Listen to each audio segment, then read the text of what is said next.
19 सितंबर 2016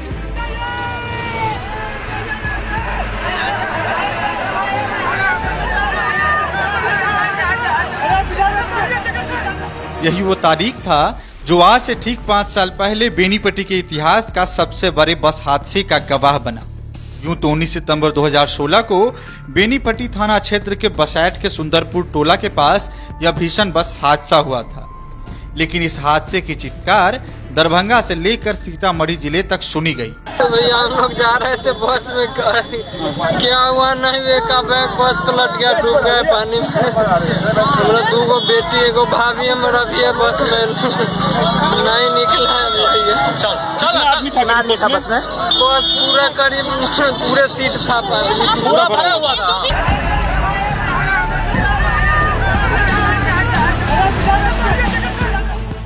CM Nitish Kumar से लेकर PM Modi तक को पीड़ित परिजनों के प्रति शोक संवेदनाएं व्यक्त करनी पड़ी। इस तारीख को बेनीपट्टी पुपरी पथ पर बसैठ चौक के निकट सुंदरपुर टोला गांव में दिन के 12 बजे के करीब सागर ट्रेवल्स की ओवरलोडेड मिनी बस, जो कि मधुबनी के बस स्टैंड से खुली थी, वह चालक के अचानक नियंत्रण खो देने के कारण तालाब में समा गई थी। पानी में लबालब खाई में बस घंटों डूबी रही। देखते ही देखते घटनास्थल पर अनुमानित 10,000 से अधिक लोगों की भीड़ जुट गई। उस समय यहाँ से प्रशासन गए, कुछ लोग उसमें से लाश को निकाल रहे थे। उस पर पहले प्रशासन के द्वारा डंडा चलाया गया, उसके बाद माहौल काफी खराब हो गया।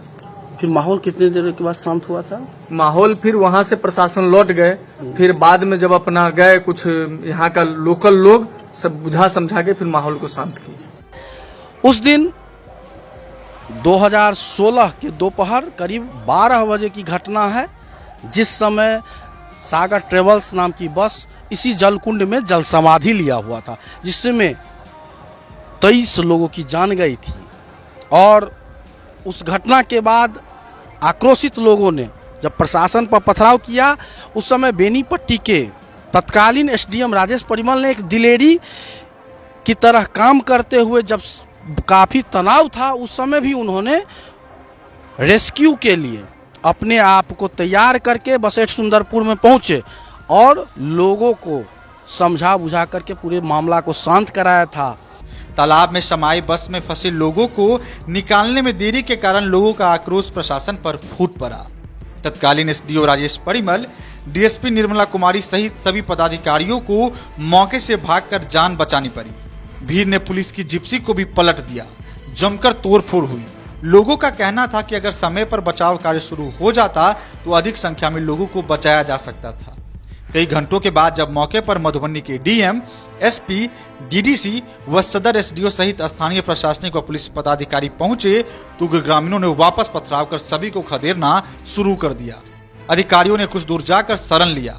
एसडीओ राजेश परिमल ग्रामीण वेशभूषा में सर पर गमछा रखकर भीड़ से बचते नजर आए। वह अपनी पहचान छुपाकर लोगों की जान बचाने की कोशिश में लगे रहे। स्थिति पर काबू करने के लिए पुलिस को लाठीचार्ज तक करना पड़ा। पुलिस पर पथराव व उपद्रव को लेकर इस मामले में सैकड़ों लोगों पर एफआईआर भी दर्ज किया गया था। मधुबनी से बस जा रही थी बसेठा सुंदरपुर टोला में, वहाँ कुंड में बस धुल गया, गिर गया। उसमें 23 से 25 आदमी या 32 आदमी, लगभग 23 आदमी मर गए, उसमें जान चला गया। उस समय हम सिविल एसडीओ साहब के यहाँ बिजली का तार बदलवा रहे थे। उसी समय हमको पता चला तो सिविल एसडीओ सर भी आगे आगे निकले, पीछे पीछे हम भी मोटरसाइकिल से घटनास्थल पर पहुंचे। तो हम लोग बचाव कार्य में जो संभव हुआ, बिजली का तार फलना चिलना मदद किए, वहाँ मेहनत भी किए।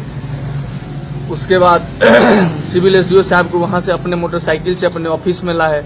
उसमें विक्रम झा जी खिरहर थाना प्रभारी भी थे, जिनको हम अपने ऑफिस में रखे, और 2-4 गो उनके साथी थे, सबको शटर गिरा के अंदर में बंद रखे। फिर माहौल शांत होने के बाद वहाँ ले गए, लेकिन वहाँ का जो स्थिति था काफी भयावह था।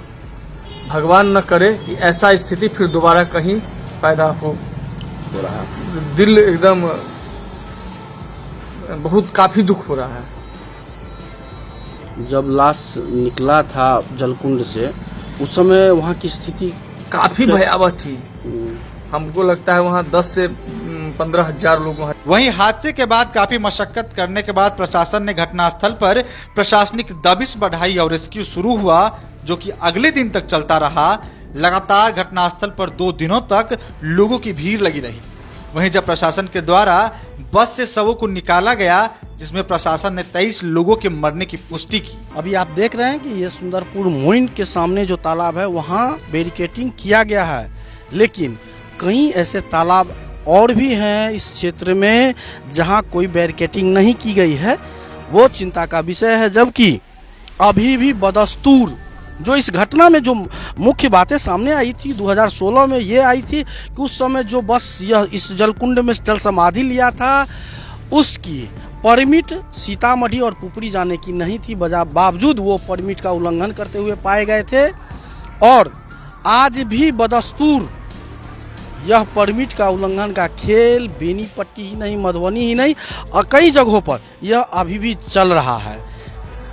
अभी आप बेनीपट्टी में हो या मधुबनी में हो, अमूमन पुलिस को या डीटीओ यदा कदा ही निकल पाते हैं वाहन के जांच में, जबकि उन्हें यात्रियों के वाहन की जांच अमूमन करनी ही चाहिए ताकि यात्रियों की जान और सुरक्षा दोनों का ख्याल रखा जा सके।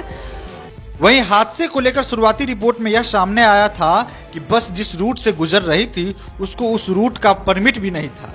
साथ ही बस में सामान्य से अधिक यात्री भी थे, जिसके कारण मरने व घायल होने वाले की संख्या भी अधिक रही। इधर सुंदरपुर बस हादसे के 5 साल बीत गए, लेकिन प्रशासन की सजगता आज भी सिर्फ कागजों तक सीमित है। यही स्थिति है सुंदरपुर मोइन की अभी घटना के 5 साल के बाद, कि अभी भी आप पूरी तरह से सुरक्षित नहीं कर सकते हैं।